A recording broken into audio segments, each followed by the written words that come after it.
எப்ப பார்த்தாலும் இந்த முஸ்லீம்கள் திமுகவுக்கே ஓட்டு போடுறாங்க, திமுகவுக்கு தான் சப்போர்ட் பண்றாங்க அப்படின்னு சொல்லிட்டு பல நபர்கள் முஸ்லீம்கள் மேல ஒரு குற்றச்சாட்டை வைக்கிறோம்ல.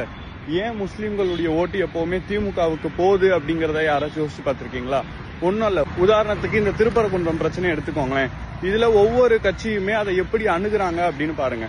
உதாரணத்துக்கு அதிமுகவை எடுத்துக்கிட்டீங்கன்னா, இந்த ஒரு பிரச்சனையை வச்சு திமுக அரசியல் பண்ணதுன்னு சொல்லிட்டு அப்படியே நழுவிட்டாங்க.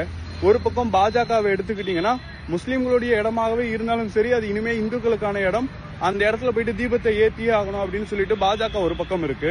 பெரிய அளவுல களத்துக்கு வரலனா கூட எப்பவுமே அறிக்கைகளை மட்டுமே விடுற ஒரு கட்சி தலைவர் இந்த விஷயத்துல அறிக்கை கூட விடாம அவர் மௌனம் காத்துக்கிட்டு இருக்கிறாரு. ஆனா திமுக அரசாங்கம் அந்த இடத்துல பிரச்சனை வராம இருக்கிறதுக்காக 144 தடை உத்தரவை போடுறாங்க. அதை தாண்டி அந்த நீதிபதிக்கு எதிராக உயர் நீதிமன்றத்துல மட்டும் இல்லாம உச்ச நீதிமன்றம் வரைக்கும் போயிட்டு அதுக்காக நீதிக்காக போராடுறாங்க.